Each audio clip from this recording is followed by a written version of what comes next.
পৃথিবীতে বিভিন্ন দেশ রয়েছে এবং তাদের ভিন্ন ভিন্ন নিয়ম কানুন আছে। এই দিক থেকে নর্থ কোরিয়া হলো সবচাইতে আলাদা। নর্থ কোরিয়াতে মানুষদের রোবটের মতো ট্রিট করা হয়। নর্থ কোরিয়াতে 11 দিনের জন্য ভাষা ব্যান করে দেওয়া হয়েছে। শুনে অবাক হয়ে গেলেন? কিন্তু একদম ঠিক শুনেছেন। যদি এই 11 দিনের মধ্যে কোনো মানুষকে এই পুরো দেশে হাসতে দেখা যায় তাহলে তাকে গ্রেফতার করা হবে। এর পাশাপাশি নর্থ কোরিয়াতে মানুষ 11 দিনের জন্য শপিংও করতে পারে না।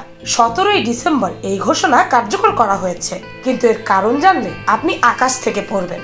আজ থেকে প্রায় 10 বছর আগে অর্থাৎ 2011 সালের 17ই ডিসেম্বর নর্থ কোরিয়ার সাবেক প্রেসিডেন্ট কিম জং ইল মারা গিয়েছিলেন। কিম জং ইল 17 বছর ধরে নর্থ কোরিয়াতে শাসন করেছিলেন, আর তার আগে ইলের বাবা কিম ইল সাং নর্থ কোরিয়াতে শাসন করেছিল। কিন্তু এখন কিম জং উন উত্তর কোরিয়ার শাসক, তাই নর্থ কোরিয়া দীর্ঘ সময় ধরে এই ফ্যামিলির দখলে আছে।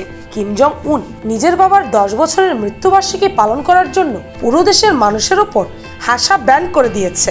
এর অর্থ সেখানে বসবাসকারী মানুষ তার বাবার মৃত্যুর শোক মানতে বাধ্য। 2011 সালে কিম জং ইল হার্ট অ্যাটাকের কারণে মারা যায়।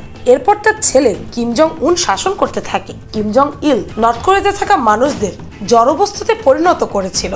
সেখানে বসবাসকারী মানুষ জানতোই না যে এর বাইরেও একটা জগৎ আছে। এমনকি তারা ইন্টারনেটও ব্যবহার করতে পারতো না। তারা টিভিতে শুধু একটি মাত্র চ্যানেল দেখতে পেত, যেখানে সবসময় কিম জং ইলের প্রশংসা করা হতো। নর্থ কোরিয়াতে মানুষ নিজের ইচ্ছে মতো চুলও কাটতে পারে না। এর মানে কিম জং উন মানুষদের নিজের দাস বানিয়ে রেখেছে।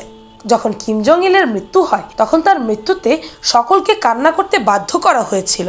যদি কোনো ব্যক্তি কান্না না করে তবে তাকে 6 মাসের জন্য কারাদণ্ড দেওয়া হয়েছিল। সেখানকার মানুষদের সামনে এমনও গুজব ছড়ানো হয়েছিল যে তার মরার পর আকাশের মেঘ অন্ধকারাচ্ছন্ন হয়ে গেছে।